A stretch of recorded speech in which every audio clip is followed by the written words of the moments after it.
Hi, I'm Peachy, and I am the voice of the Mysterons. Oh, that's a nice throwback for anybody old enough. And after feeling that my ego was dented last week, even though I did it myself, I'm Jeff, and welcome to the Jeffing phase. The Jeffing phase. Can't go wrong with a good Jeffing. Is that post Peaching? Yeah. I like to think I'm fluid enough that it goes wherever it wants to, really. Yeah. Well, got a weird taste in my mouth there. That's some jabby dodges. Yeah, sorry for that. Liz bought those, Liz bought them for us. Oh, she's very I proud. appreciate it in Jammy Dodgers. They're an old school favourite as the Jammy Dodger. I'm going to show one because some of our listeners, viewers are American. Yeah. Not know what. Well, if they're listening, you have to describe it. Well, it looks like a bum hole. Oh my God! No, it's Put me off eating my next one now. it's a biscuit sandwich, and the filling is jam. And it's The filling is cream, and jam has been injected into the hole in the top of the biscuit, which is not making it sound any weird. Yeah, if you don't want for cream, it's full of cream with a jammy hole. Stop. I like to child friendly. It's got to be chat. I've only described a biscuit. There's for those biscuits, right? Biscuits. biscuits, not cookies. No, I was confused. It was my last trip to Las Vegas Open, LVA as it's known. Yes. And there's something called, I think, Blue Ribbon Chicken, which is not far from it. It's a bit like a KFC. And I was hungry, went for lunch. And you could buy a meal deal. And at the end was biscuits. I was like, oh, I like biscuits. I'll get a couple of biscuits to go in my, pudding. In my head, I was in English mode thinking cookies. Oh, no, yeah. Like, the Americans have biscuits and gravy. Yeah, scones only. It's like scone kind of style thing, like a savoury scone. Do you say scone? Scone. I say scone. Scone. Well, I don't say stone, I say stone, so... Yeah. I don't throw stones at me. So if people are just tuning in, we're going to spend the next hour arguing about what's called a bread roll. Yeah, got my I used to get that. Poor American people when they see how angry such a small country around bread thing. Yeah. It's strange in the States they've got hundreds of miles of wilderness before they get angry and the borders. Yeah. By the time they've got angry about it, is by the time they've actually got to the next city 7 hours away that they forgot all about it. Yeah. You were like, so why did you pummel this man into a bloody mess? Well, he called a bread roll a stotty. You mean a cop, sir? Oh, don't get started on me. Yeah. Don't make me get the barn cakes out. Barn cakes, tea cakes. Yeah. So Bread, isn't it? It's just bread. it's just bread in different shape. Yeah. So in slightly on topic. Go on then, best. That's what we're here for. Well, on the topic of the English language and different dialects. Yeah. I received an email from a chap. Well, it's from Germany and it's Philip with two P's. So is it Philippe? Maybe 2 P's and an E. No, just two P's. Oh, Philip, because you spent some time in Germany. Haven't you? yeah, I have. Yeah, Yeah. But it's all classified. it is. Yeah. So no, he asked some questions. He lives in Dusseldorf. There we go. Oh, yeah. And apparently, at one point, there was going to be a GWHQ there. Oh wow. I don't know. And he asked us if we know anything about it. I don't think we did. I can say I like Dusseldorf. I've been there a few times. It's nice. Yeah. Have you been to Essen? Have you done yet? Yes, I did Spear away. Yeah, because that's only down the road. Yeah. Like I stopped before Dusseldorf on the train, I think. Yeah, not far from my old... He asked some questions about Necromunda, which I think maybe we'll touch on it. We'll touch on a little bit. But he said, keep up the good work. You're the only English channel I can't watch at 1.5 speed. Just normal speed. Your accents make it impossible. Good. Yeah, that's the way to learn English, is to delve into the dialects of different Midlands. Absolutely right. I get there. I think if we make poor Philip watch it at normal speed instead of being able to whiz through it, Yeah. I mean, the Cumbrian dialect is amazing. It's kind of like Yorkshire on steroids, but like, and it just makes it. It's such an amazing story. Where like we have all these like rural post offices that are just like in the back of someone's house. Yes. Yeah. It's like, I'm gonna go to the post office. Like, my mum sent me there once. I was like, I'm just walking into someone's house. She was like, yeah, that's fine.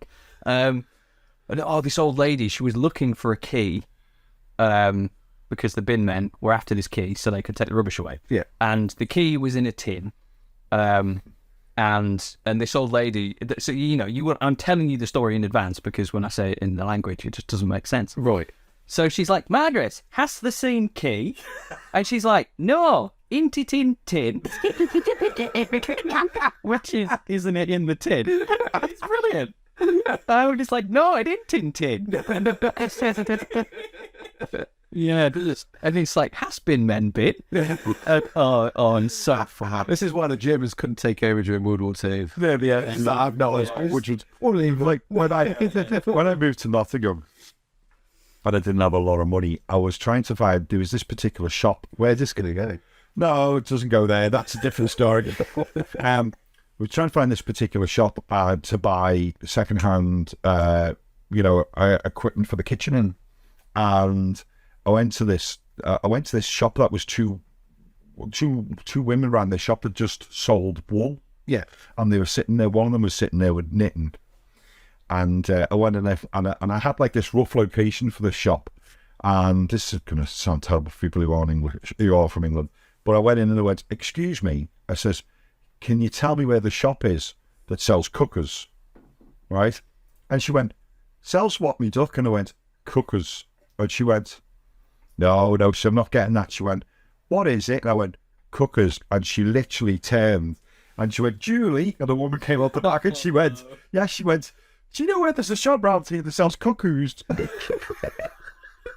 "Yes, that's what I'm after, a small wood hammering bed." Oh, man. Just think, what shop's that?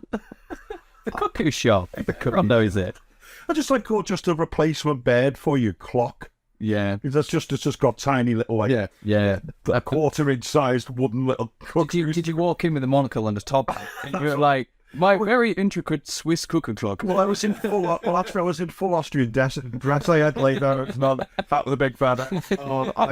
I had a lost in translation situation in Germany, and it was when I went to Games Day Play, and I was with me, our buddy at the time, Kev Chin. He still works for a workshop. I think he works at the Concept team now. He's a very clever guy.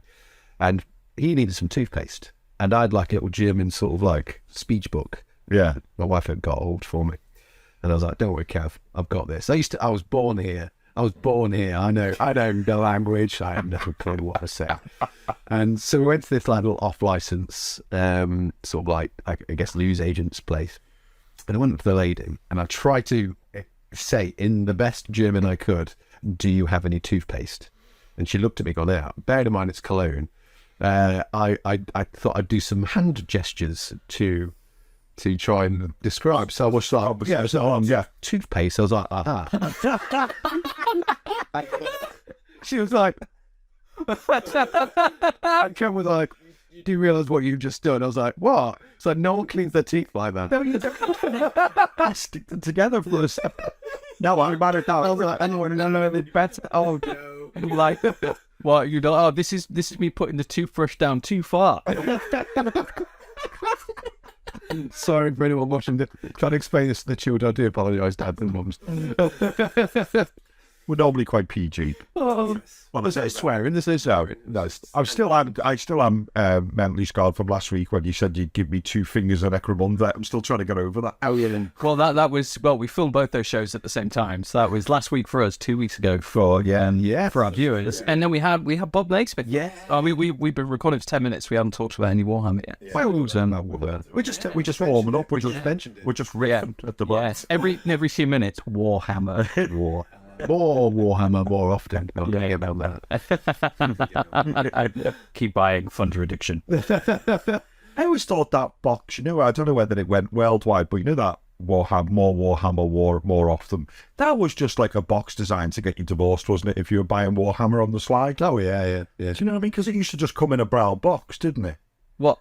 When it used to Games Workshop would send you a box of stuff. It just used to be in a box, and then they started stamping on the box, had the box printed with more Warhammer more often. Yeah, so you can't hide it. More Warhammer, more likely to be single by the end of the year. Should have been written on the box. I purchase stuff from time to time. I use our affiliate links, obviously, Pat, but from time to time when it's a better offer, I will buy some Star Wars figures from Dark Star Designs. And they have the option of having, like, would you like your package in secret? I was like, no. That's going to cost you more. And I raised eyebrows on the wife. She'd be like, you've been buying some more Star Wars stuff. I was like, yeah. It's her fault because I wasn't interested in Star Wars Legion. And her friend, Alan, who dressed up as Darth Vader, really into Star Wars. It was his birthday. Waffle just work and stuff. I think he likes walking around with Darth Vader. Well, as they always say, dress for the job you want. Exactly. Yeah. And I want to be second in command of the Emperor. Well, I mean, he was in charge of the caretaking team, then was in charge of the tech, not tech. DT. He was like the guy who did all like the kind of stuff. He wasn't a teacher. It was like, oh yeah, I'm with you. Yeah, so the technician guy. But yeah, she was like, we really want to get a really cool present. Jeff, if there's any Star Wars figures, could you paint some up for him? And I was like, yeah, sure. And that's what got me hooked on Star Wars. We used to get from that place all the time. But yeah, it's weird that you have the option to make it secret so your other half doesn't know. Yeah, it's dangerous. That is Very dangerous. Yeah. I think there are some companies out there for geek supplies that will actually do have a thing that I was like, has a box that says things like, congratulations on winning the competition. Oh yes, you could take the deception of your other half to like real high-end levels. Do you think there could be an option where it's like, would you like us to disguise your miniatures as an Ann Summers parcel? And then when it comes to Christmas, they don't get there'll be questions asked. Yeah. I mean, I have a question. What did you buy yourself from Ann Summers that gets weird? Would you refer to it as a pile of shame, a pile of potential, or a spending problem? Pile of opportunity. Oh, tricked in the fourth. Sorry.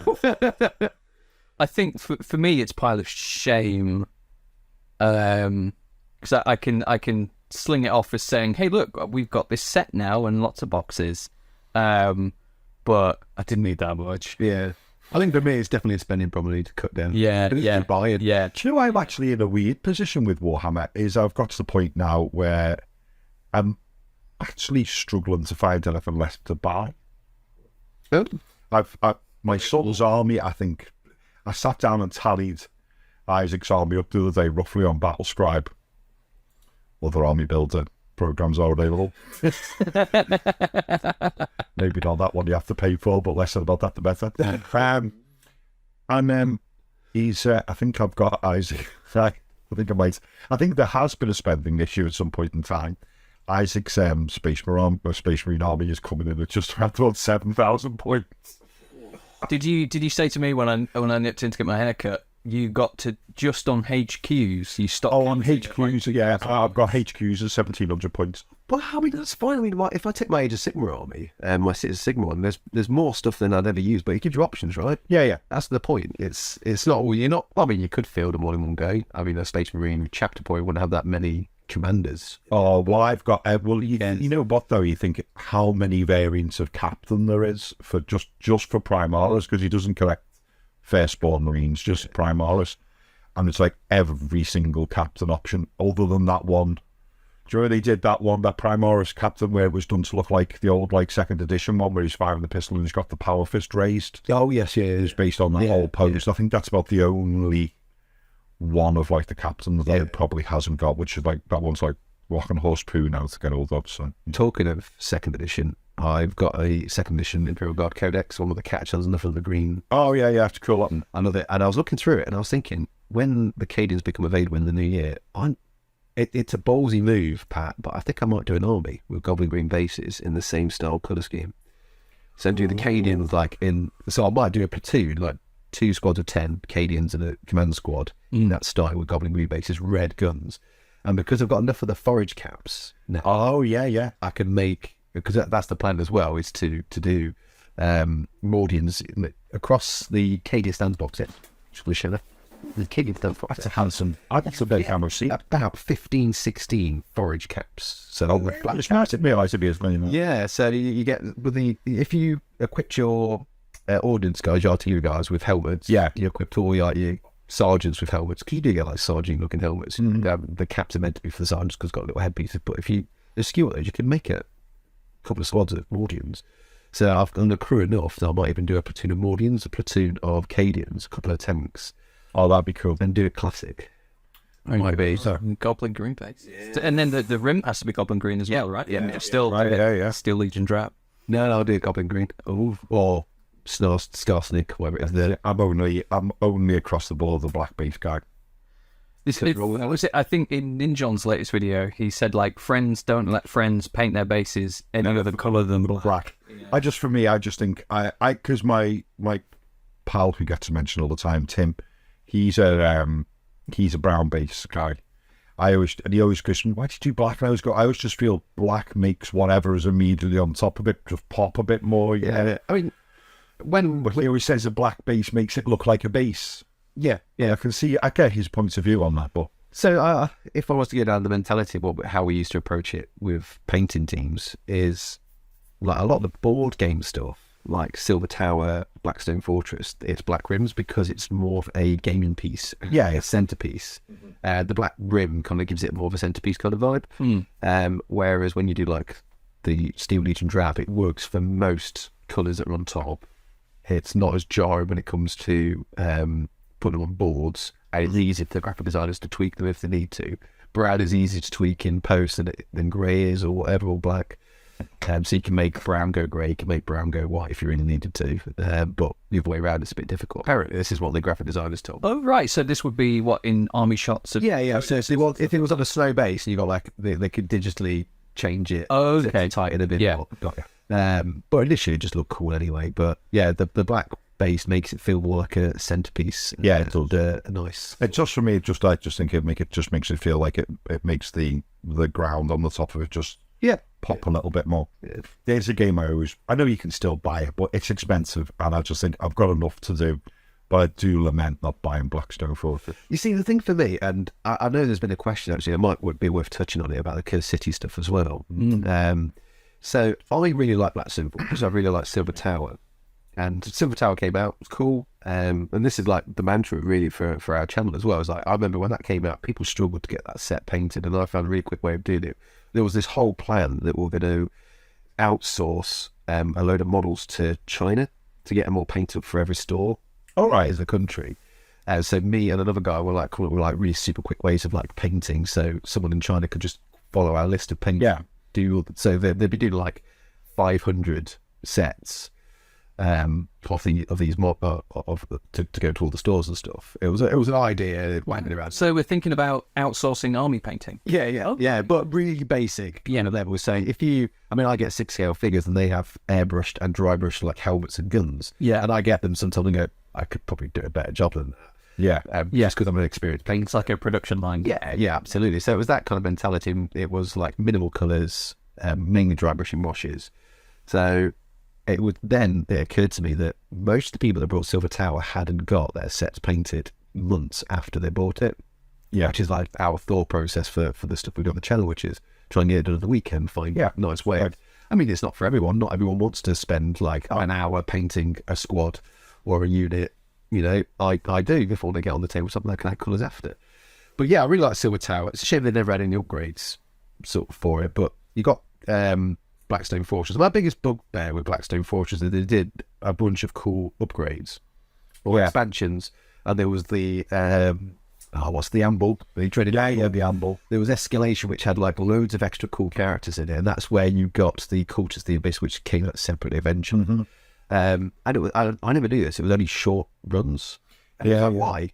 Because you got the ones that are in the Blood, and now you got the Ogryn and the Enforcer. Chaos Commissar. Wasn't it? I mean, cool, but that's like what 3 years now.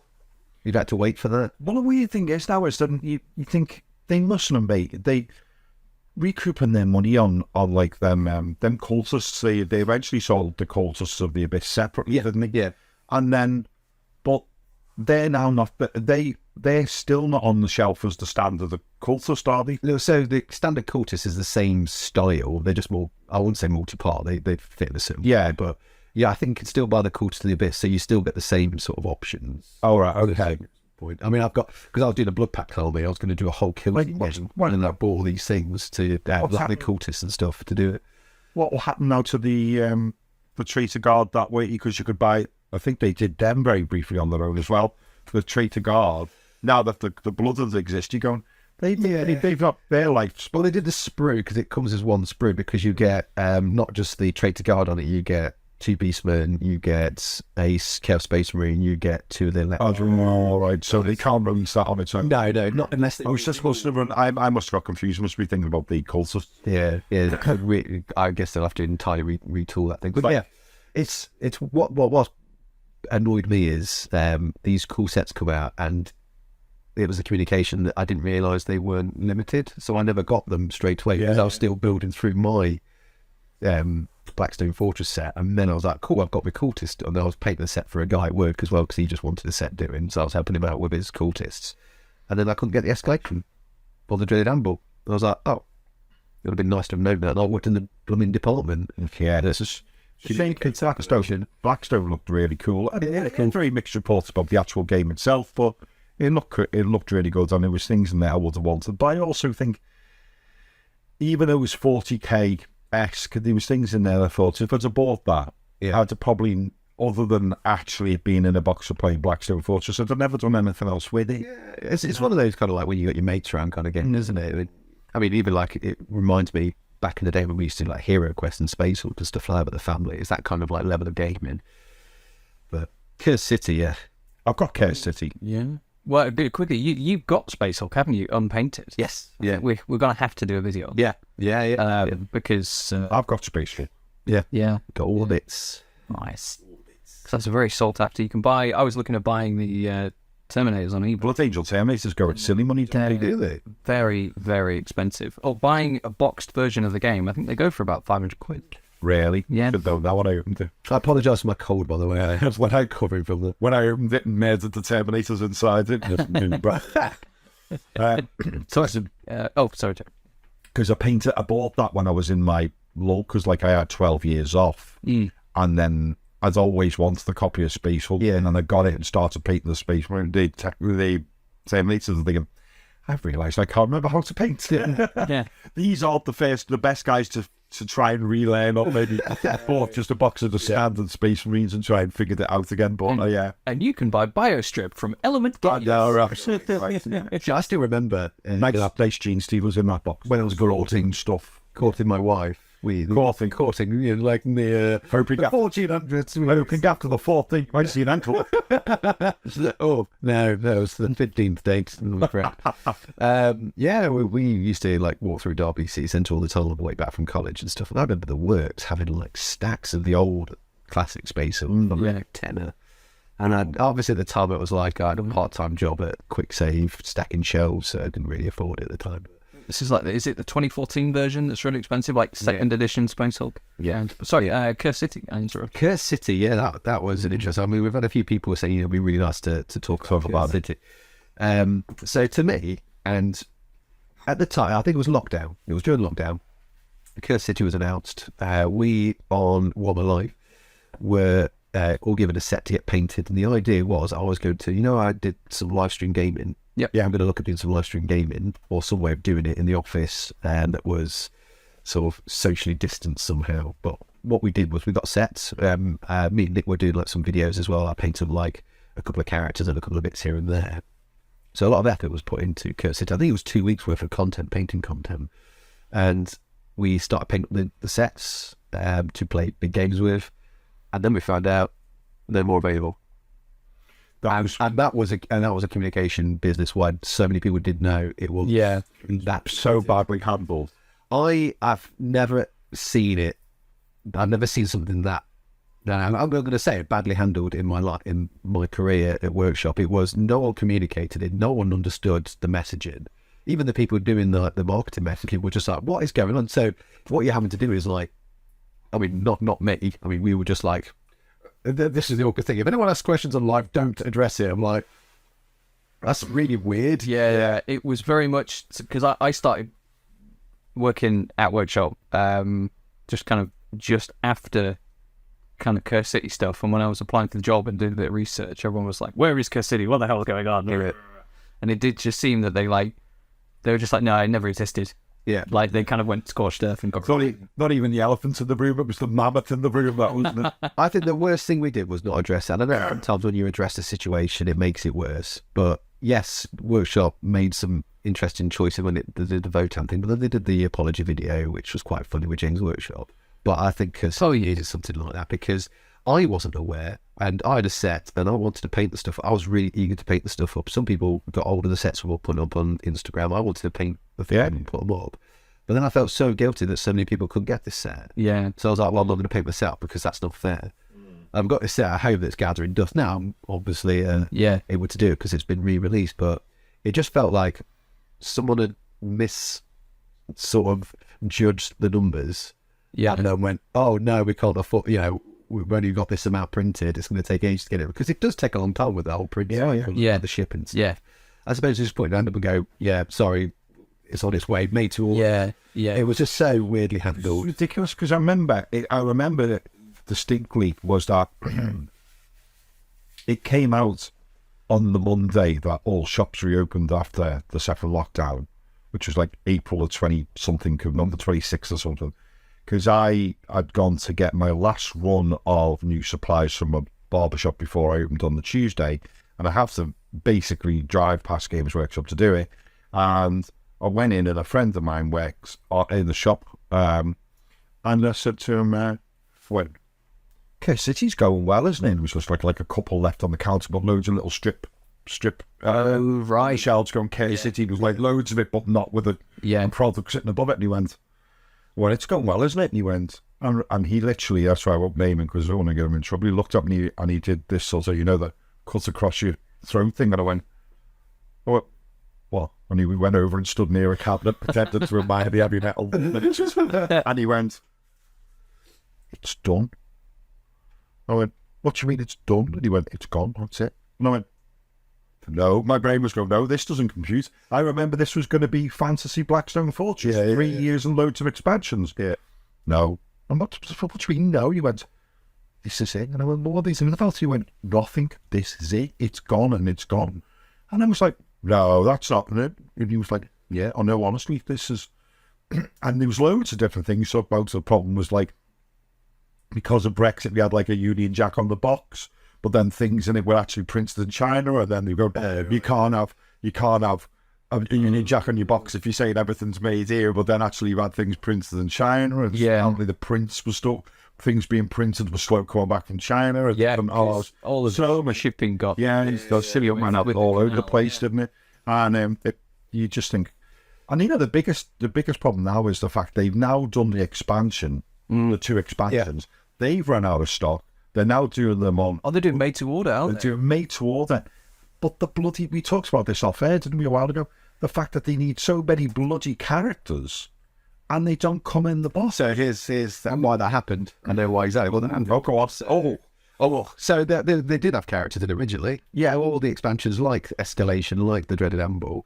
And because it got canned, things like Radikar the Beasts, so a load of those collectors, sort of vampires. Yeah. There was Benadonna, I forget her surname now, Bolg or something. They were all in the expansion sets. They were the expansion characters. Because it got canned, it's like, but we've made all these models, and you can appreciate, like, we've got all this plastic. It's good stuff. We should probably use it. Obviously, Soulblight came out. Yeah. Because initially, you'd have Curse City, you'd have these expansions come out, then Soulblight would come out. So they'd like, we'd be like, oh, they're going to be in that. Oh, yeah, I'd use those in the OE book. It ended up being like, well, we've got all these models, we might as well make use of them, stick them in the OE book. So that's why they don't have plan. I mean, I don't understand why they couldn't have had those models. I love the way Games Workshop have peddled their arse out of this situation with the new boxes. They've gone, as you progress, buy the character. Instead of going, go buy all of them you need, and now realise that your expansion costs more money than the actual game did in the first place. It's the expansion, so just for the books. Am I right in thinking it's around 80 quid? I don't remember. Or something. I'm gonna look at that now. Yeah, but go and look what's something. But yeah, I mean the air gem. But it was. I thought it was mishandled. Oh yeah, it was. But the way they're trying to do it is to go, we realise that this expansion will cost you a fortune. what we suggest is only buy the character as you get to that. And you go, who plays a game like that? You don't do it. You read the list of what you need and you don't buy all of it. I mean, it's like if you played through Hero Quest, you wouldn't. It would be wrong to look ahead and see what happens, but then you wouldn't know until you've done that scenario, right? Yeah. So yeah, it's a tricky one. You can imagine, like in the game, you're playing with your mates, and it goes, and you open the door, and there he was, Radagast the Beast. Go, if everyone just sat in, Radagast the Beast. What was Radagast? Radagast the Beast is called. Coming up on Johnny's, possibly streams there, aren't it? You just go, if you all just sit there while I run out and buy him, and then quickly prime him down the stairs, and then dry brush him and bring him up and go, there you go, there he is. Yeah. I mean, they're such nice models, though. So, Warhammer Quest Curse City expansion, £70 on eBay. So, yeah, probably over 70. Because it's got 30. Well, the first one you can play on its own, the first expansion, but the second expansion you need the first one to play that. Oh, really?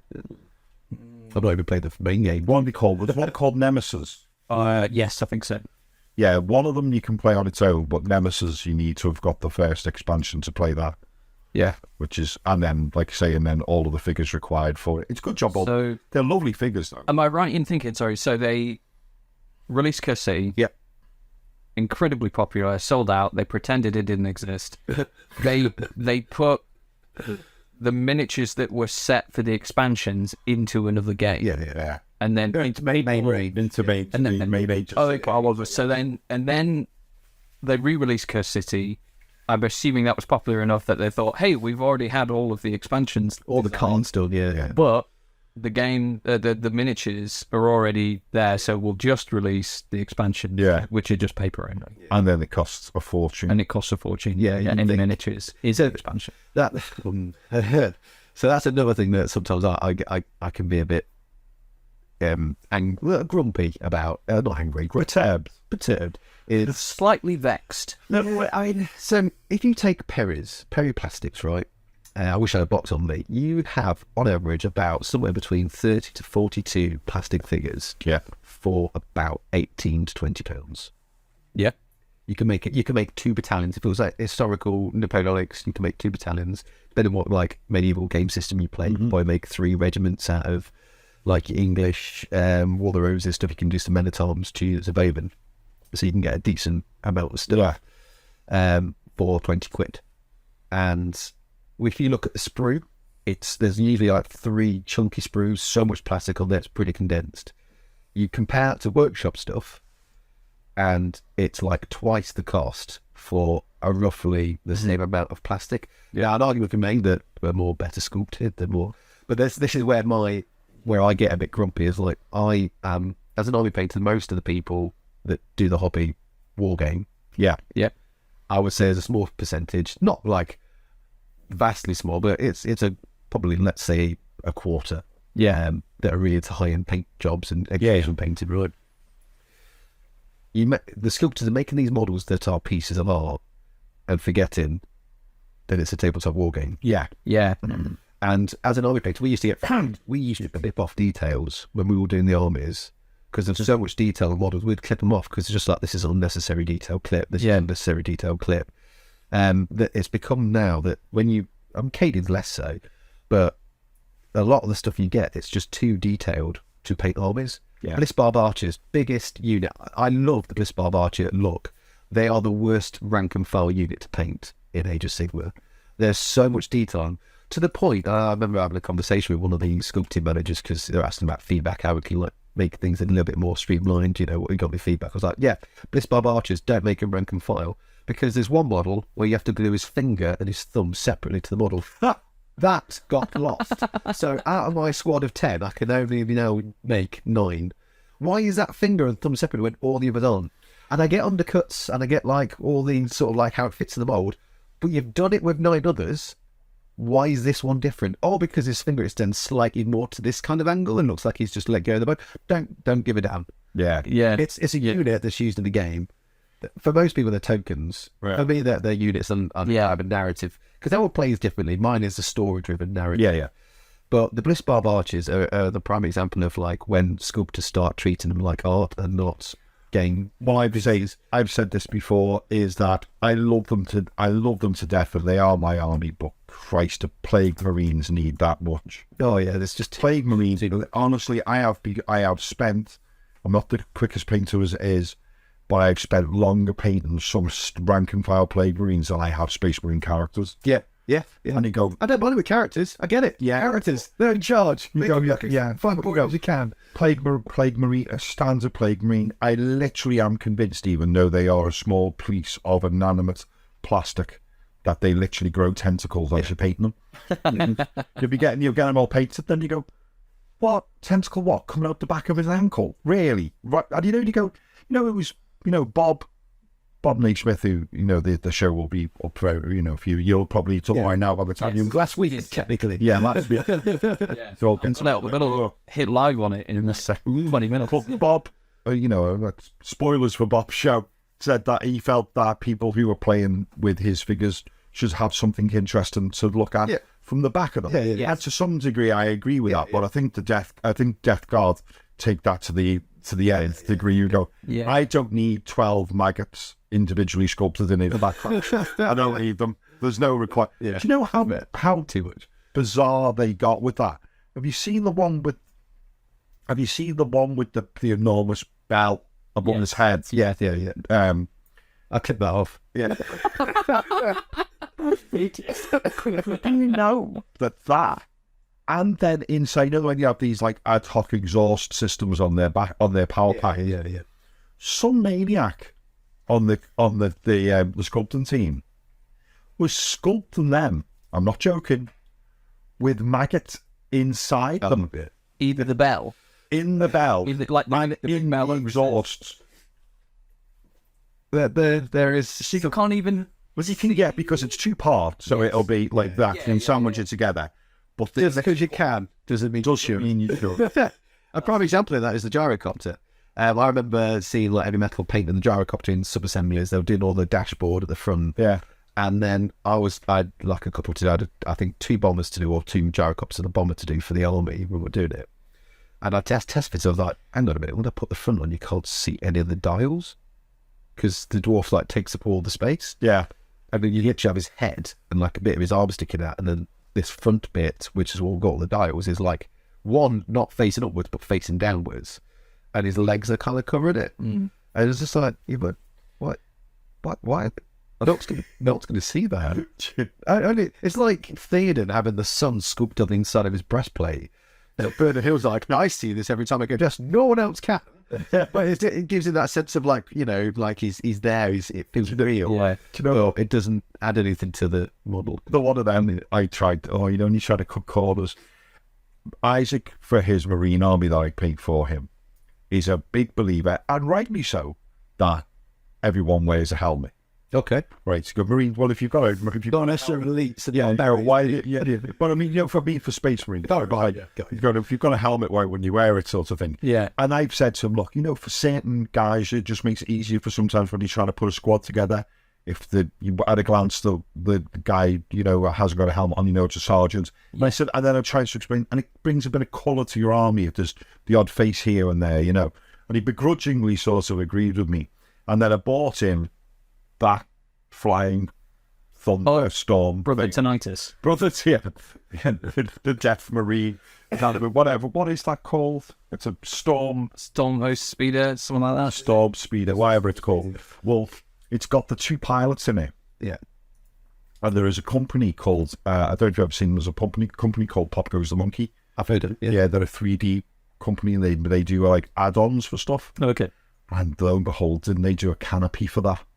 And I said, I thought that will really appeal to Isaac's idea of armament. And I went, because I looked at it and it just had loads of screens and buttons on the dash, and I went, and I said to him, mate, you can get an armoured canopy for that.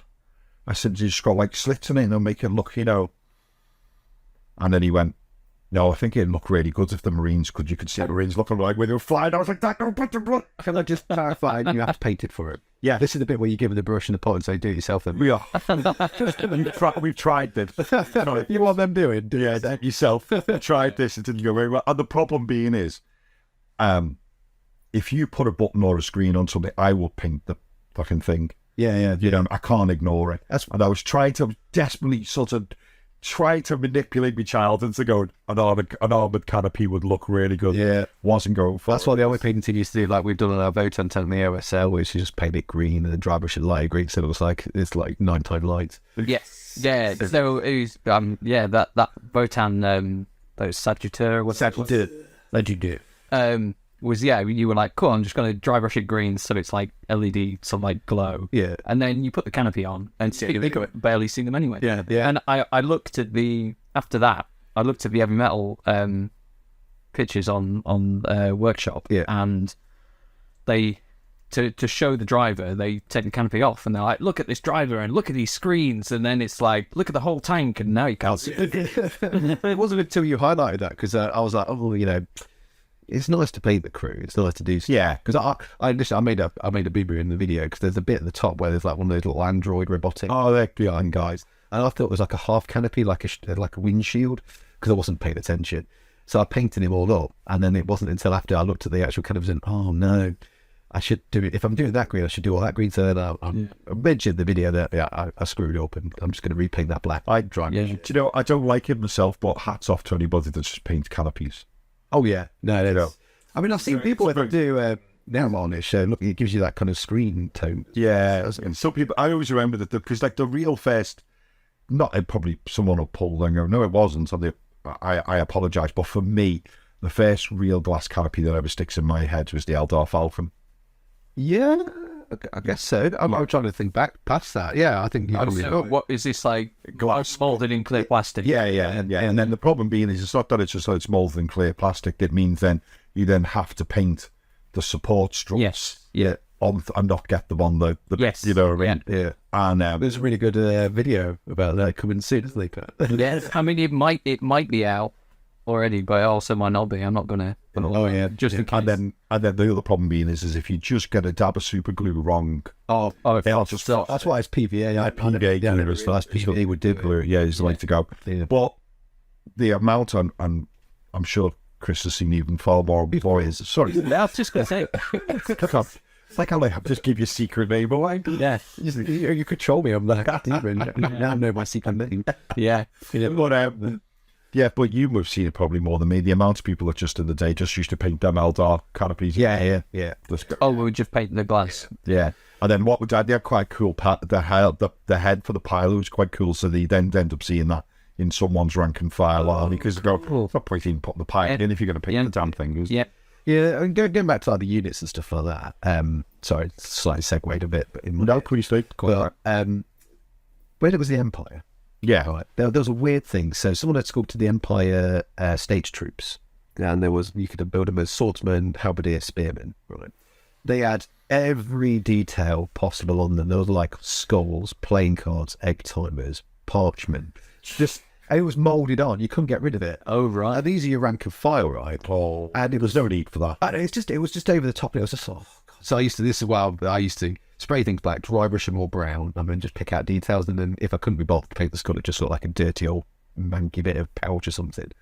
But then on the flip side, my favourite kit was the greatswords. You could add stuff. So it was it was a breastplate, pantaloons, arms holding the greatsword. Yeah. That was a kit, because you'd only have like one or two units is where you'd put all that extra detail. But what I did like with like the Cadians and these guys is you could add things.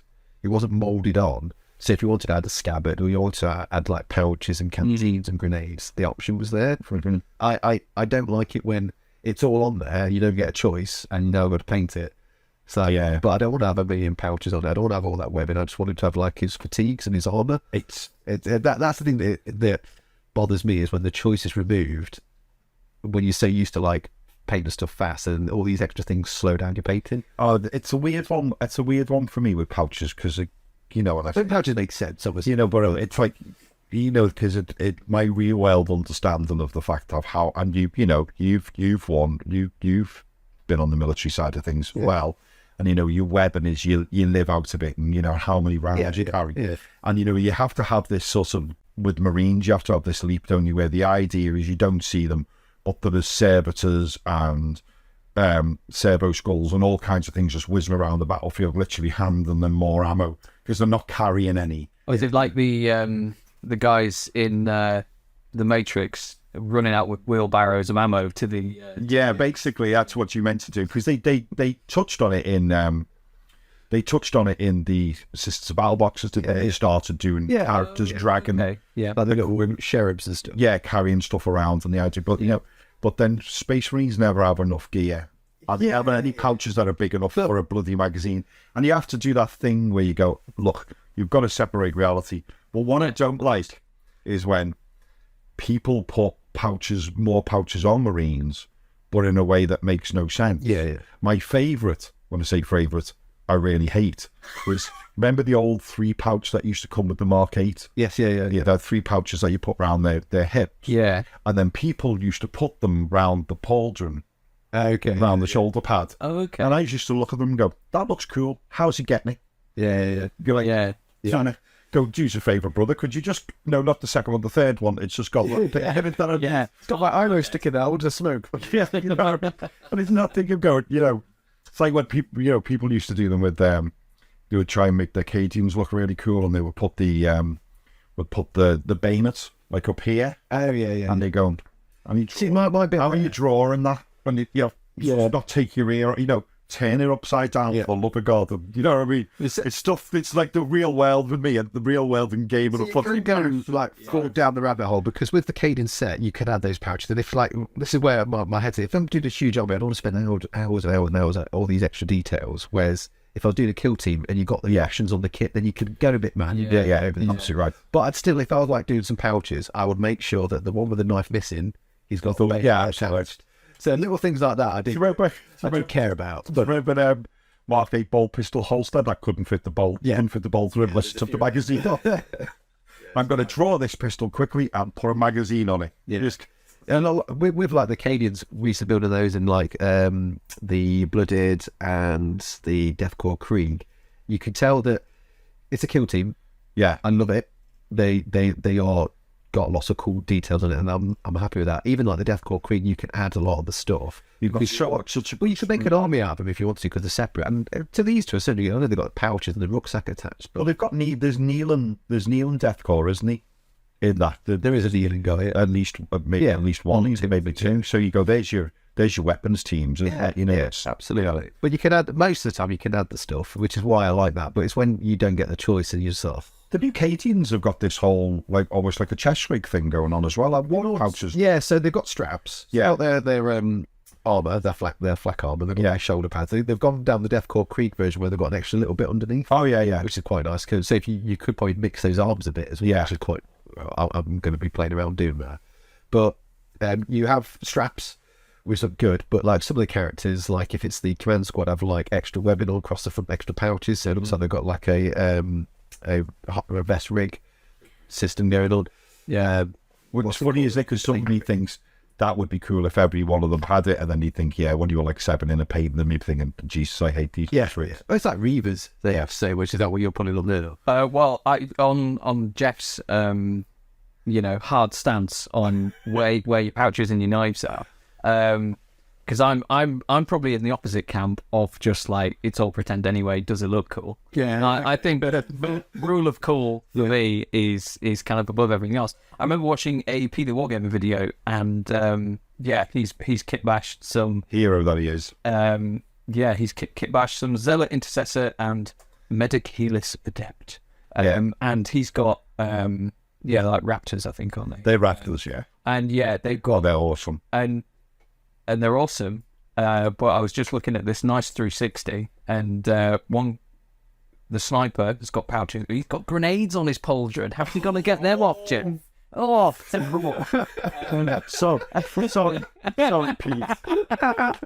We love you, but we love you, and your sculpting and your converting and your painting is amazing. But you're still wrong. Wait till you get him on the show. When Pete, little spoiler, is hopefully coming on early next year, we'll have that up. I'll just go right then, Pete. Explain yourself. Yeah, you see, I look at that because I think he talks about how Marines don't have enough pouches on. Yes. But you're limited with where you can put them. Yeah. So So I think, like a kill team operating on their rest. Marines are going grenades on chests as well. You wouldn't do it in the real world. It looks great. One of the best designs I've seen for this stuff, right? And it wasn't until Wade pointed out. So we always did a lot of the Paladin Enforcers because we did this thing called Claw and Order where I used geocydicals, so you used the Paladin Enforcers. Yeah, to get the name was great. Really good. That's very clever. But what I didn't realise until he observed it is on their backs is equipment that the people behind use. Yeah. So they have like extra ammo, extra grenades. So when you're like going into like the underhives and stuff like that, so he needs a grenade, he takes the grenade off the guy in the front. That's like SWAT-esque, isn't it? That's SAS counter. The SAS counter revolutionary warfare do that. They have whether they still do now, I don't know.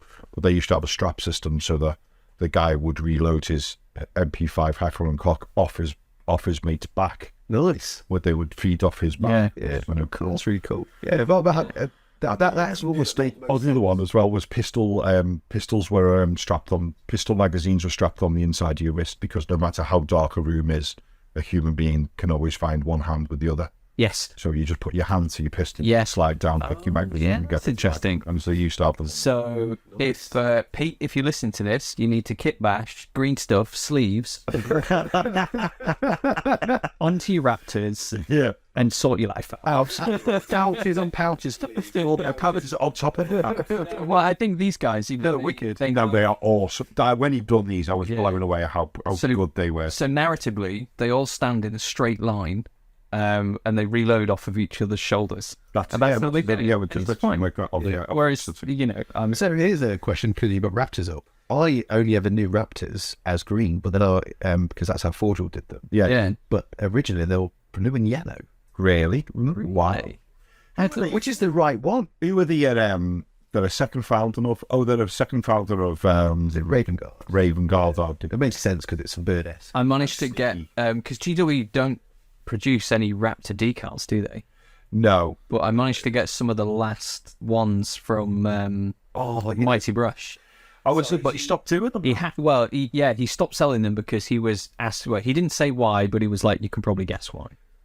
He's somebody like a company that might think that, hey, there's the bird. So they did a set of transfers, and it was an A4 sheet, and it was when we first started doing the upgrade sets for like Firstborn. So you'd have like Dark Angel upgrade sets, really nice little blister pack sets that were coming out of the plastic ones. So you have like Dark Angels, Blood Angels, Space Wolves. What else would we have? A couple of others, can't remember off the top of my head. Ultra Rings for sure, but they did a range of A4 transfer sheets.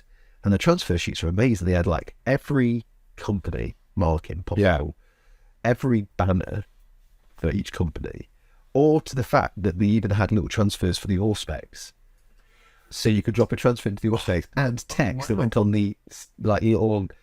And it's what GW. Yeah, it was. But but when you stopped it, I was like, "Why did you stop making those? They're amazing." Mighty Brush does a decal sheet that has the display system to go on the front of the binoculars for the Space Marines. I mean, I've seen transfers for eyes, right? And at first I wasn't sold on it until I saw someone do it. And I was like, if you don't want to paint eyes, that's not a bad way of doing it. Yeah, that's interesting. Yeah, Mighty Brush does some amazing transfers, as does... Worth pointing out, Mighty Brush support Faith and Damnation and do a discount code. Do join the group. And also as well, for talking of decals, our friend, our Dutchman in Japan.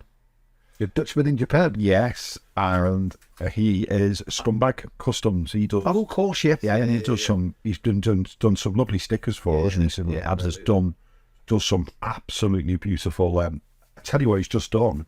He does some lovely decals, and what he has just done is he's just done all the decals for all of the hazard stripe sections and computer displays for the Goliath trucks.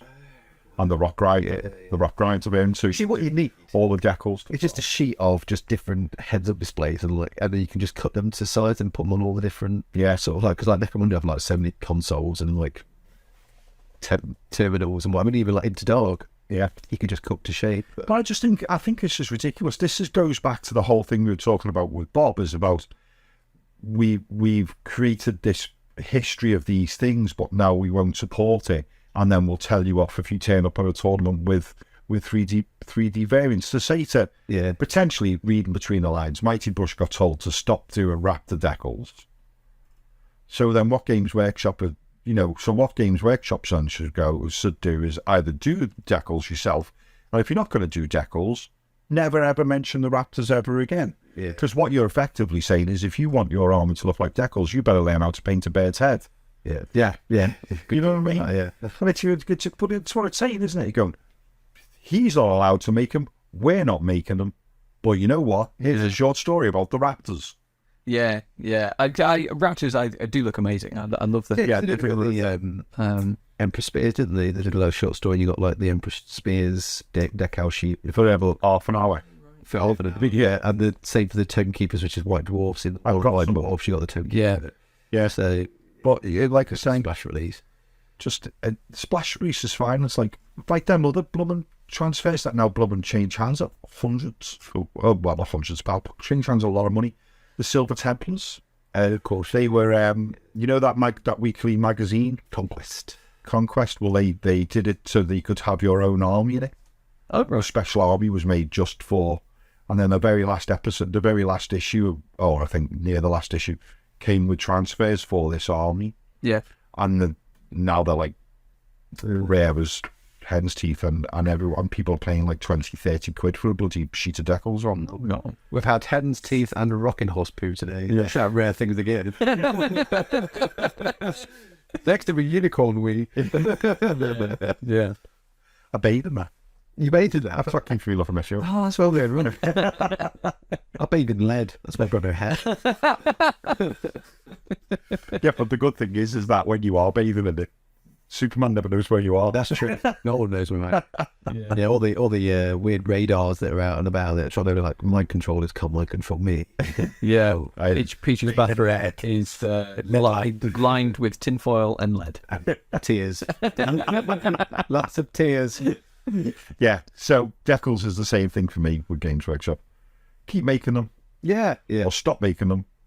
And if you're going to stop making them, don't go upset them. Somebody else does. This concept of, and I remember Miniature's early days was, I don't know if it's something like one or two people didn't like decals, or it was the cost of it, but making plastic alternatives, so like different banners, hence why you got like Space Marine upgrade sets. But then where do you go with that? Because then if you wanted like generic looking Imperial Guardsmen or generic looking Tau, then you need all different sort of shoulder pads to support those. We kind of did it with Stormcast, where it was like different storm hosts, but then they had like a couple of different shoulder pads and shield designs that then went off sale after a while because not many people bought them, because I guess whether they didn't know they were there or...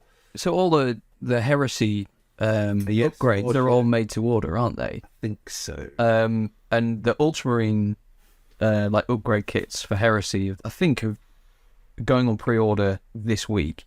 In like a few days. Would I be right in thinking that if you bought the heresy starter box like months and months ago, and you wanted to have your Ultramarine upgrades, you'd have to wait till now to do it? Yeah. No. See, the problem is what people don't talk about is the bloody cost of it. Oh yeah. Is if you went, right, my whole army is going to have a detailed shoulder pad, and then any of the other sexy little bits that makes them whatever chapter they are, be it like bird schools if you're playing as and guards, and the little feathers and all the clockwork stuff if you do an iron hands and all of that. You go, if you wanted to make the army as it is, it would cost you bloody nearly as much in upgrades, and especially that's the only way to get it. It's the only way to get your decals. Is they're in there? Oh right, okay. Yeah. So or if you like, unless your army is like the Black Templars is the fair. It was Imperial Fist in the box, wasn't it? Yeah, and those transfers. Don't get me wrong. If you play the Black Templars are the first of the Primaris to get flavoured Marines in the Crusaders, isn't it? Crusade squads, the ones where you get the scouts. And are we in 40k? Yeah, sorry, 40k, yeah. And then you have to be, because there wasn't any Black Templars. No, so I can file them, and then your Sword Brethren and all that. You know, they're the first. Really speaking, it's the first Primaris to get flavoured art and stuff, and then they come with with decal sheets in there, Yeah. and the proper shoulder pads. But you go, it costs you a bloody fortune if you were trying to. Yeah, I mean, that's the point where I was talking about the Perry sets. Like for 20 quid, you get 40 figures, and yeah, you could argue they're not as well sculpted. I would argue, I think that for the scale they are, because they're 28 mil, not 35 or 32 mil. But I do think the cost is going up to the point. I was saying this to Pat many times. Like when I would go to the shop to buy stuff, and I go 50% discount. Yeah, if you know there's an issue, right? Yeah, no, you've got to make market. I know you've got to make money. You're a business, but there comes a point when hobbies are expensive. So there's this argument of like, it's a hobby. People always find money for hobbies. Yes, but there comes a point where you're going to get to it's going to be so expensive that it's only for the rich. And I was into the hobby as a child, and my mum and dad weren't well off. My dad had been made redundant. My mum worked as a nursing assistant for a time at like some old people's house. So we were on benefits and stuff. But yes, we were lucky to get like Space Hulk for Christmas or Necromunda, because mum and dad would work hard to get things. Well, it is increasingly becoming a professional person's hobby, isn't it? Oh yeah.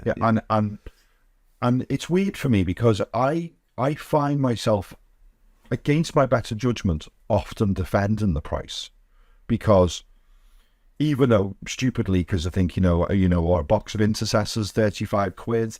It's when it's so polar. Yeah. So like there was 5 Empire Knights for 35 quid, and then like 10 Daughters of Cain for like 20 quid. Yeah, it's the same level of plastic, same level of detail. Yeah. Why is that one like £15? Well, isn't a lot of it meant to be how many you need?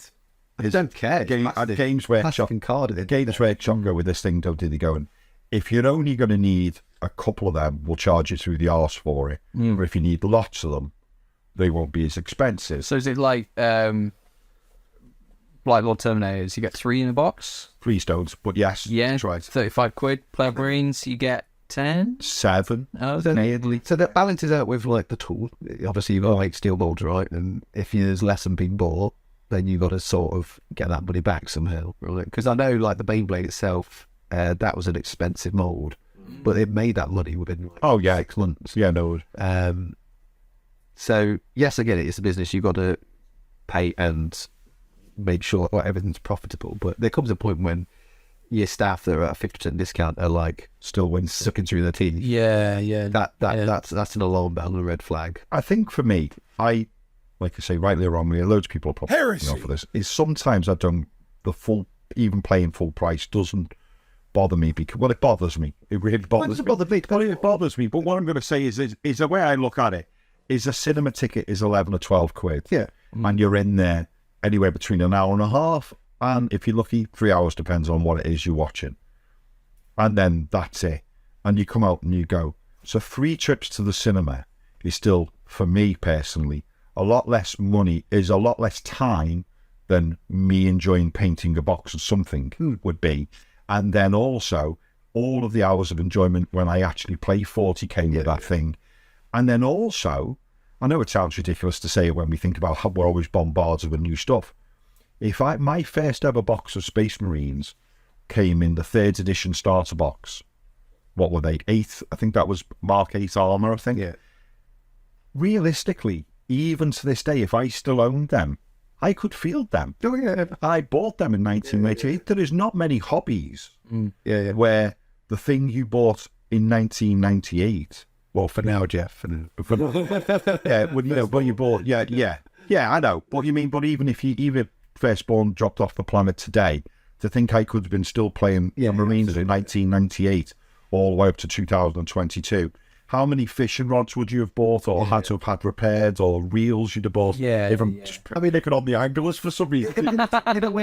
How many times your mountain bike would have been trashed in that many years? I was very much behind it anyway. I understood it, but I think there are some things that just are too expensive for people to get. I think that's my point. Is like the enjoyment, the creativity you get out of it, the things you look, because it is a very tactile hobby. And like you say, you can have it going on for decades. Yeah. The army, we talked about that in the Warhammer, where people would buy an army of old world Warhammer and only ever use that, and that's fine. You could build an army and then use it till the day you die. Yeah.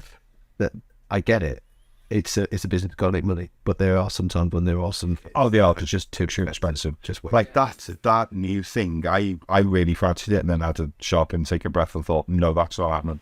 That new that hybrid Necromunda kit they've now released with the track thing. Oh, the land train. Which is it? What do you know? They had that one that was on wheels that was carrying cargo. Yeah. Well, they took the bare arse of that kit, and there's now a resin add-on to turn it into a tracked vehicle. Yeah, 90 quid. Oh wow, what's resin though? It's a mixture of resin and a pre-existing kit. Okay, they blend the two things together. You go 90 quid. That's just not going to be happening. And you know what annoyed me about it was a thought. A bit in my brain, I was looking around last night thinking that'd be a great stand-in for a Goliath for Gene Circle. And then weirdly went on the Games Workshop site. It told me how wide it was, and it told me how tall it was. Wouldn't tell me how long it was. It's 100 mil wide, 100 mil tall. Yeah. And I thought, well, I'll go and get a Goliath now. And then I went, how long is it? Yeah, I won't bother with that bit. I want to bring any bizarre bit about. What you need to do is you need to work out like visually. So if that's that width and that's that high, then you need to like add that. You know what I mean? That's out yourself. Yeah. Just tell that to the kitchen fitter. Just a bit of fun, Jeff. Just add. Keep showing your turn. That's right. That's added into the price. Yeah, kitchen. You phoned the kitchen fitter up when I need you to come. So need you to the carpet fitter. Need you to fit a carpet for me. Go, well, the room is 7.5 feet high. Yeah. And and it's this wide. Well, how long is it? You go, don't worry about that. You can figure out when you come round, can't you? It's just bizarre. Does it? So you were gonna use that model as a proxy for Goliath? Yeah. Does it matter how long it is?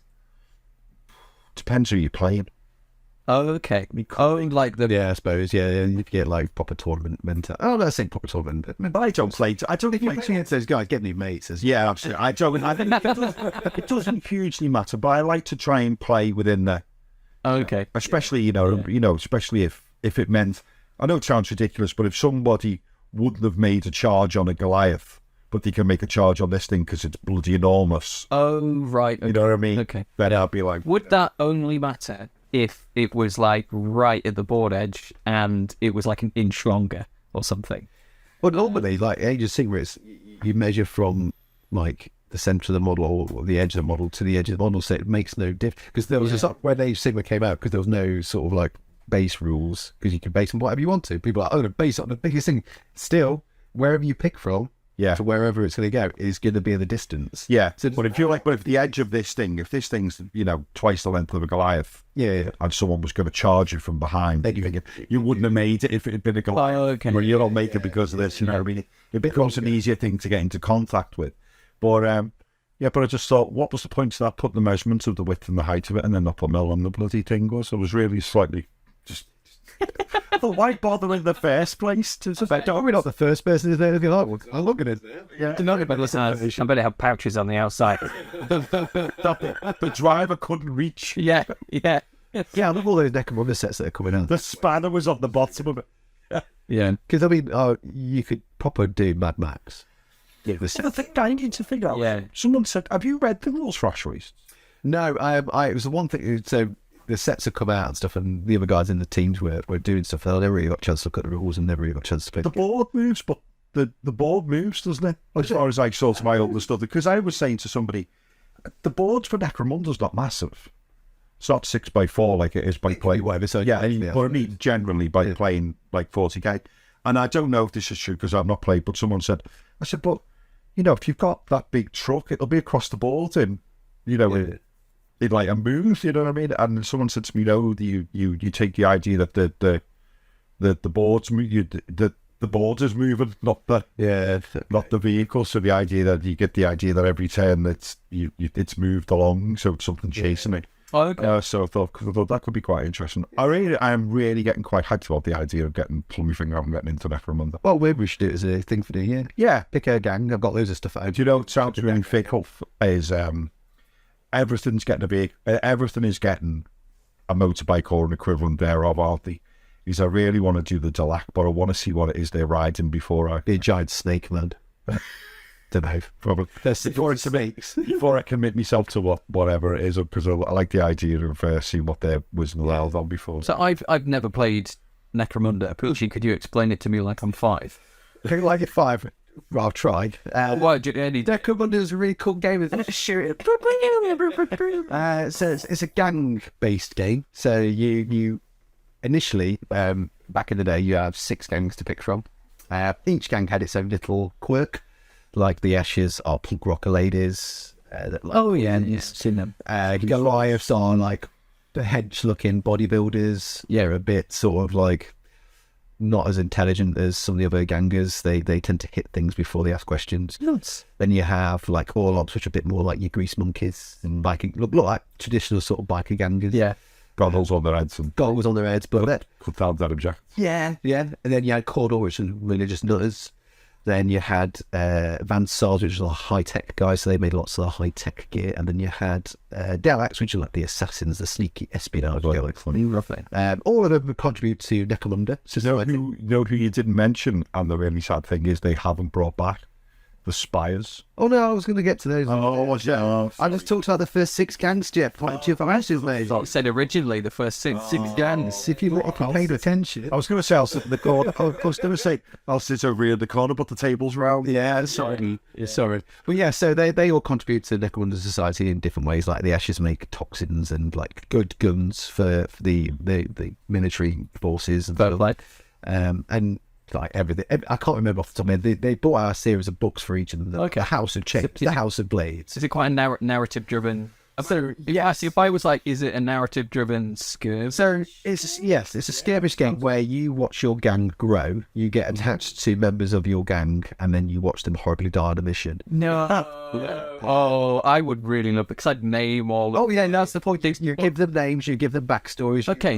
You mold them, and even to the point like you've advanced so much, you go.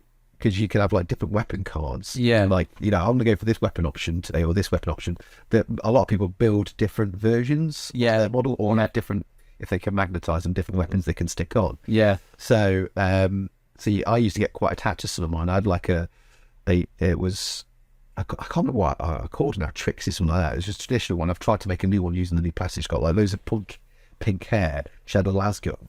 She was like my sniper. I used to run as much as I could to the top of any kind of like high-rise building and then just sit there and just snipe away at people.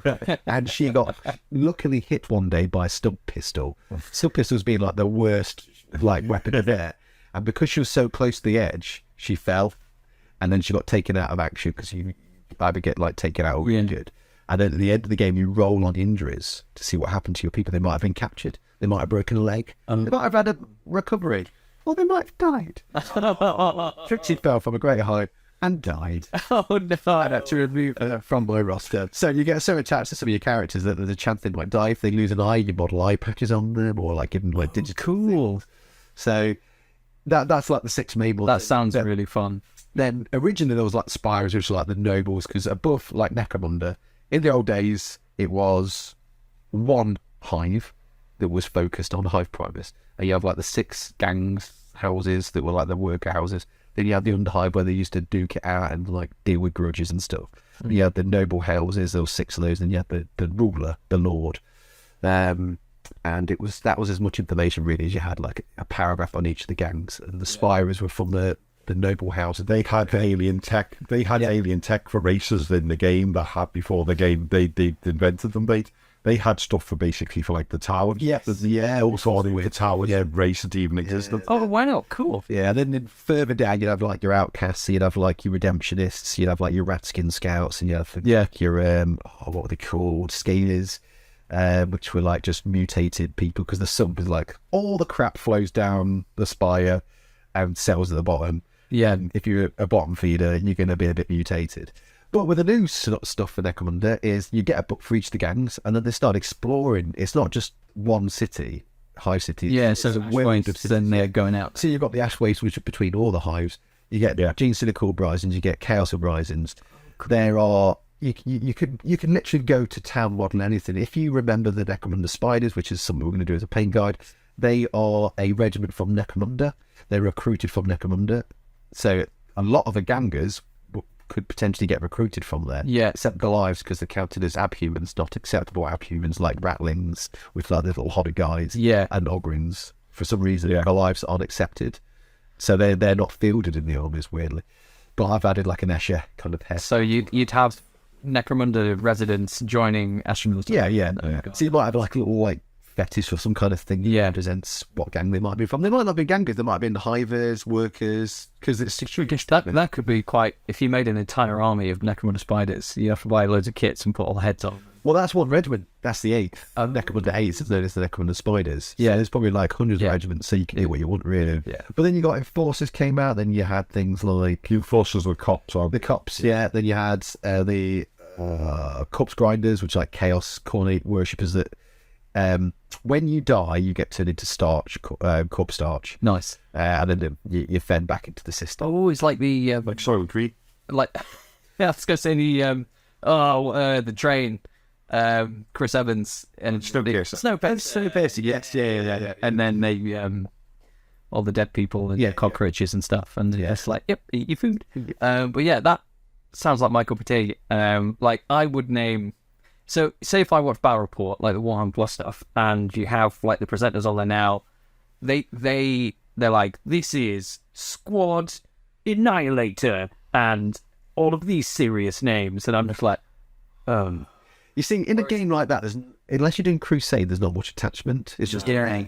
I like to give names and backgrounds to all the things, but in Necromunda, even like Warcry and certainly Wartime, if it ever comes back, is sorry, come on, boy, come on, come on, Forge World, specialist game. I have faith in you. You've done it with Necromunda, you can do it with more Army. I know you can, you can. But yes, you will get heavily attached. Yeah, because I think I like. I don't know. I don't think I would take gaming necessarily like really seriously. I think I'd be like in it for the fun. Oh, dear. So I just love to be like, what's your amazing, massive commander who's done all this stuff? And like, his name's Blob. So my Orlocks are named after motorbikes. So I've got Harley and Davidson, and I've got Sue and then Zuki. Oh, from exactly. And they're all power couples. Yeah, not that. Ashes were always my favourites when they first came out as the metal sets back in the day. So initially, I never got behind the new plastic stuff when it first came out. I never touched it. Yeah, but I remember the old days are much better. Then I got the Summer Plastics. I did a video for Mormon TV and started playing the game, and I fell in love straight away. And I was like, why didn't I do this earlier? So I literally went mad, and I brought every gang. Wow. As the senior, I got still loads of senior to work through, and then all those gangs get extra sets, so you can have a little bit more peripheral stuff as well. Yeah. So I went to town, and the intention was to build the main 6 gangs for a couple of Christmases ago, and I'll have my dad over, my 2 brothers, and potentially my sister. She's up for it, and do an old family game like we used to, because my dad had Delax, my brother had Van Sars, my other brother would use what was around, which was all Oxel Goliaths. I had Esches and stuff. So I was like, planning on doing that. So I've got all these loads of bits at home. But my Ashes, which are my favourites, are all like named after... I think my leader's called Jewel. It's called Jules. And I literally colour the hair. I'm like, that's Sapphire. That's Ruby. Oh, yeah. No, that's Emerald. Another Emerald. And then I'm like, oh, Morganite. That's Morganite. So I had to straight out. Pearl is Pearl. I wonder what I would like... What my theme would be on it. Just make it obvious. Yeah, just like old guitars that I've owned previously. Or that'd be good. Cameras. My favourite, that's 50 mil. That's 100 mil macro. Well, you know what we could do for the next chat, right? Is I could bring my Necromunda sets, put them in the middle, and we could just pick what we're going to do for the new year. I'd be cool. Yeah. Because a lot of people... We've got all the scenery built, painted. Yeah, people have asked for gaming content. Yeah. There's a lot of love for Necromunda out there as well. Yeah, so I think I'd like... And because if we do anything, I mean, let's face it, it's not going to be... Yes. So people have asked about us doing a tale of 4 wargamers or 3 wargamers. Yeah, we could do that with it. I saw that comment. I don't know what it is. So in White Dwarf, you'd have like across several months, like 4 staff build up an army and play games. So the first month they'd be like, you've got this budget, you need to buy some units and play them, and then play a game. Yeah, with what you've bought and painted. So by the end of the month, you've painted everything and you've played a couple of games with them. Yeah. And then the next month, you get another budget, and then you add to that, And across like 4 or 5 months, you build up this army and playing games of it. Is this going to end in a few years with like us renting out a warehouse? Well, because it's Have all of that. You never get Necromunda, never gets. well, you see, this is the thing with Necromunda. You build a gang. Yeah, a gang, bog standard box set of guys. We all have a bog standard box set, and then the next month we go. So here's the adults. literally just one box. Yeah. Then there's adults, and then there's like weirdo specialists. Well, this is what I was thinking with the adults. Like Esches, you get like the weird, the Wild Sisters and like the Death Maiden. So I'll be like, I'm gonna add one of these and one of those to my gang. And You might do so. Delac got that weird like Forge board and stuff. Oh no, Delac. So yeah, they've got the weird floaty thing. They've got the weird floaty thing, and the one that is really what pushing me towards Delac is that new Psyker. Oh yeah, the Enormous, with the enormous head. Yeah, he's a spy and a psyker, hence why it's called a spiker. Over there. But yeah, so what you can do is you do your main box set to start off with. Yeah. I hope you guys are getting behind this because this is what we're going to do. So you get your main box set. We all build up 10 figures each. We gang them. I'll start a new gang because I've got all 6 already done, so I'm not going to get it. And we could use it as baddies if we wanted to like do other stuff. Okay. So we have a gang each. Yeah. But the next month we get the extra set, so we can have like if you're doing your weird ones, or you pick whichever one's Like if you do the Enforcers, you can get your hands on. If you do the Riot Shield, you can get your hands on Riot Shields, and you can get your hands on dogs. And then we move on to Ashway. Everyone bought dogs. Is Necromunda Forge World? You can go to Box Games. There's all plastic on the tab there. Okay, And cool. Sorry, so, Yeah. And then after we've done like a couple of games using those, we could do like add-ons, like hide guns, and then we could do like Ashway stuff. So then you start getting the vehicle. Then you start getting your bikes. We're playing outside of the Ashway. Escher bikes are cool. Escher bike. Oh, I want to get some of those. This is the reason to get them.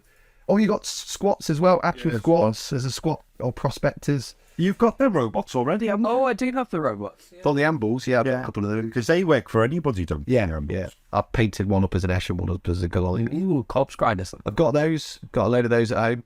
I think I've got everything. So I'll bring them in, and we can just pick, and we can make it as a thing for the next show. Oh, I see already. I'm not thinking, I'll Start padding out all the Silaka, then I'm also thinking, but I also like the Rozzers as well. Yeah, but the other thing is the higher guns. This is where it gets even more fun. Is like you could hire a bounty hunter, you could hire a hired scum. You could just convert what you want. If you wanted a Gene Stealer cultist in your army, hire hired scum. Have the crane ridge and just say, it's just a weird mutation from living down there, and then you can start introducing into your story. That you're just even file that off, can't you? Yeah, just thought you could just turn all your guys into Gene Stealer cook. I'm so sorry, Jeff, and I'm just thinking of ways I can just torture you with modelling. The Escher cutters, the bikes, they're on flying bases. You could put loads of pouches on the outside and put them on rocks. Yeah, or at least have one down to the head of egg. Yeah, have one foot to the head of eggs. Yeah, I'll really trigger it. I'm going to start just not saying anything. That's never going to happen. No, those are really cool. Should we do that as a New Year thing then? Yeah, I think that's very sensible. Yeah, cool. So you're thinking... Delax, I'm sort of stuck between Delax and the Enforcer. So the other thing as well is I've got a lot of the upgrade sets, because not only do you get like the main box set, the secondary box set, but you get like a little box full of like extra weapons, extra heads. Yeah, I've seen some of So them. I'll just literally bring the blood. Oh, man. Cool. Oh, the Ash Waste guys look really cool. Yeah, they got You mean the Tuscan Raiders? Well, I was saying Tuscan Raiders, stroke, Dune, Fremen. Yeah. But the other thing I was looking at their heads separately as an easy way to do talons if you didn't want to sculpt anything or use masking tape. I know they've got like weird helmets on. I mean, she would be like your new way of doing talons. Have you seen what they ride, Pat? Oh, yeah, like big bucks. Yeah. Yes. Yeah, please. Yeah, no, they... Sorry. Yes, there we go. Ash Waste Nomads. They choose size the dog, but they're off. Yeah,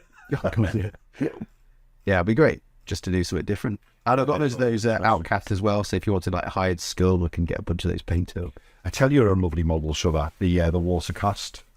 Oh yes, yeah, they're really good. Oh, and this is the other thing as well, Pat. Depending which house you pick, there's also the noble houses that support certain houses. So like Goliath, House Grime mainly support House Goliath, and that's the military one. So you can get like a military advisor. Oh, basically, such a cool modern. Yeah, that one which is the advisor where he's got the lion's leg. I think that's the one. Yeah, he's got the cane. Yes, yeah. Got the leg. His bionic leg. His bionic leg. The reality. Have you seen the video on YouTube that is just Sean Bean as Sharp going, bastard. Yeah. There's another 10 minutes well spent. which I love. So when he first is introduced to the Chosen Men, and one of them goes, what's this white band? He's like, oh, Chosen Men. He's like, Chosen Men? I didn't choose you. And then later on at Waterloo, when two of his mates get killed, he's like, the man not chosen, but he didn't. It's like a cutscene who say, I didn't choose you. The man not chosen. That's character growth. Character growth, Peachy. He learnt to love them. Oh, lovely. Right, we've been going for like an hour and a half. Oh, really? Wow. Quality. Well, there you go. Put a pause on it. We need to thank someone for sending us Welsh. Oh, yes. So, Darkblade Workshop. We love him. He paints lots of Star Wars Legion stuff. And he sent us stickers and some Welsh cakes, which we're going to delve into in a bit. Yeah. Thank you very much, Ian, for doing that. Yeah, appreciate it. Where was it? Darkblade Workshop. Yeah, go follow them on Instagram. Paint really awesome stuff. I mean, there's a whole load of Warhammer based. So I say Warhammer based stuff. He's used other stuff that's not like workshop based Warhammer, but they look mega. It's a really cool Undead Army. But yeah, your Star Wars Legion stuff is just so good. It really is so good. So phenomenally well painted. There's a scene he did a diorama, which is a load of stormtroopers, like medics recovering guys from the battlefield, and also like other guys running off. So it's like this mission. Yeah, cool. Because there's a load of like remnant 3D prints you can get out. If you know your lore after, like from Return of the Jedi, they're called the Remnant. And he's just come to town doing a really cool diorama. That stuff. Thank you for the Welsh cakes. Thank you very much, Ian. Yeah. Thank you to all our patrons who continue to support us. The guys are the true heroes of this show. And then remember affiliate links. If you're going to go, you're going to buy, you're buying more for 40k, aren't you? You blatantly are. So you might as well Just use 40k. Just use that link down there. And get into Necromunda. Please use our affiliate links if you're buying Ultramarines. And don't forget to hit the like and subscribe button, because we know you need to do that. And I love it when you do that, because it makes me smile and makes me happy. Yeah, if you made it this far. Goodbye, everyone. Bye. Love you. Bye.